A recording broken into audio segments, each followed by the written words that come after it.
지금부터 간단하게 좀 답변을 드릴게요.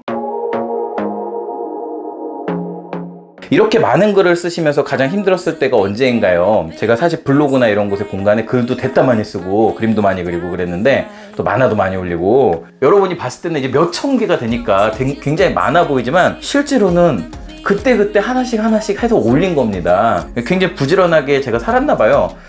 그거 뭐 막상 할 때는 그런 생각 안 했는데 나중에 돌아보니까 제가 굉장히 많은 활동을 했더라고요. 어떤 일을 할 때 그 순간에 그 일 하나에 이렇게 집중을 해서 하다 보면 그것들이 쌓여서 나중에 큰 어떤 양이 되는 것 같아요. 아직까지도 뭐 써가는 과정이고요. 가장 힘들었을 때는 슬럼프라고 하죠. 그럴 때 뭔가 억지로 해야 될 때가 제일 힘들었습니다. 근데 슬럼프 때 쉬게 되면 그 다음 슬럼프가 왔을 때도 또 쉬게 되거든요. 그러다 보니까 저는 슬럼프가 오면 쉬지 않고 계속 밀어붙여가지고 그냥 그걸 습관으로 만들어 버렸어요. 그래서 조금 슬럼프가 와서 뭐 아무것도 안 되고 막 이럴 때도 사실 글도 어느 정도는 나오고 그림도 어느 정도 퀄리티가 나오고 뭐 연재하는 것도 뛰어나진 않지만 꾸준히 나오고 있습니다. 뭐 슬럼프는 주기적으로 옵니다, 항상. 그래서 가장 힘들 때는 아마 슬럼프를 제가 겪었을 때가 아닐까라는 생각이 듭니다. 어떻게 이 일을 시작하게 되었나요? 라고 말씀하셨는데요.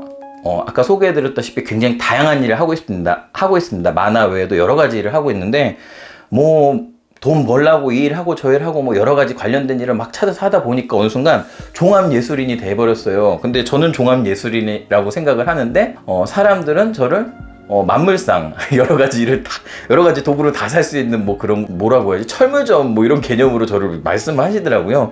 뭐 어떻게 얘기하든 무슨 상관이 있어요. 제가 다 어떤 일이든지 문의하면 할 수 있는 범위에서 다 해주는 게 사실이니까. 그리고 소재는 어디서 얻나요? 라고 했는데 제 만화를 이렇게 검색해서 살펴보시면 아시겠지만 거의 다 일상과 제가 겪었던 이야기를 바탕으로 하고 있습니다. 상상의 이야기를 갖고 만화를 그린 적은 아직 많지 않지만 앞으로 제가 좀 더 시간이 지나고 나면 상상의 이야기를 가지고 좀 더 중장편의 긴 만화도 그릴 예정입니다. 사실 그런 스토리는 지금 생각은 해놨는데 빨리 그리고 싶다.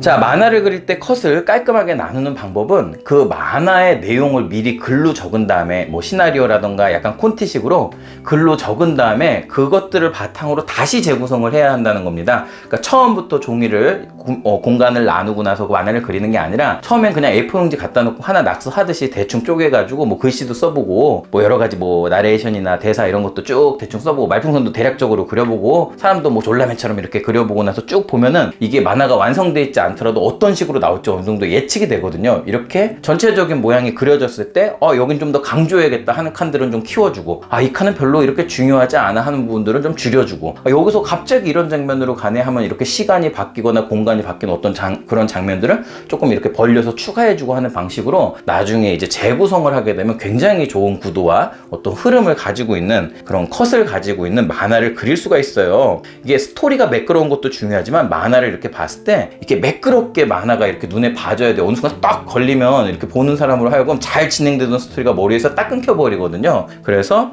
스토리를 매끄럽게 잘 진행하기 위한 컷은 한 방에 만들어지는 것이 아니라 여러 차례 밑작업, 그러니까 스케치 작업을 바탕으로 한 상태에서 다시금 깔끔하게 이렇게 만화를 그려야 한다라는 걸 말씀드리고 싶네요. 아이디어는 보통 언제 생각나나요? 라는 질문도 왔어요. 아이디어는 보통 늦은 밤이나 그리고 이른 아침에 일찍 일어났을 때 아니면 화장실에 갔을 때 생각들이 많이 납니다. 활동하는 시간인 낮이나 이런 시간에는 생각보다 아이디어가 안 나와요. 그리고 제가 제일 아이디어 많이 나올 때가 길을 걸을 때, 특히 산책할 때, 아침이나 저녁 때 이렇게 산책할 때 그렇게 막 여러 가지 재밌는 생각이 많이 나더라고요. 막 이러면서 가다 보니까 걷다가 멈추고 해요. 그럼 주변에 사람들이 저 사람은 갑자기 걷다가 왜 멈추나 이러면서 의아해하기도 하는데 아이디어는 보통 아침이나 저녁 이런 때 많이 생각이 나고 가만히 있을 때보다는 걷고 있거나 활동할 때 많이 나는 것 같았습니다.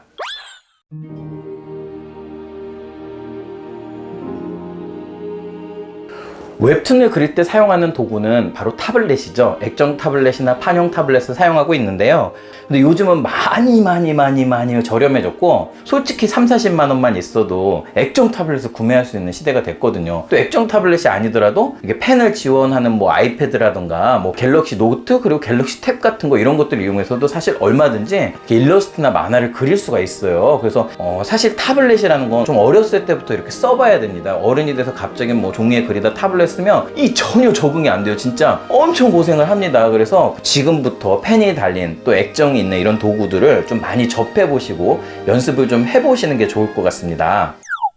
You're like a circle that floats around me, keeping me. 웹툰 작가이면서 그림은 안 그리고 스토리만 구상할 수 있나? 이렇게 질문을 해주셨는데, 이렇게 스토리만 구성하시는 분들이 있는데요. 이렇게 팀워크로 이렇게 작업을 할 때 그분들은 이제 웹툰 작가라고 부르지 않고 스토리 작가라고 부르죠. 이렇게 팀별로 작업하는 그런 곳에서 스토리만 이렇게 작성을 하시는 분들을 스토리를 따로 하고 만화를 그림을 따로 그리고 이런 팀이 있기는 있는데, 거의 대체적으로 작가가 그 스토리를 만화로 그려요. 왜 그러냐면 자기의 스토리에 맞는 그 그림체나 그런 어떤 연출을 잘 표현할 수 있는 사람이 그 이야기를 만든 사람인데, 대체적으로 상당히 그 다른 사람의 것들을 내가 표현하기가 아주 어렵거든요.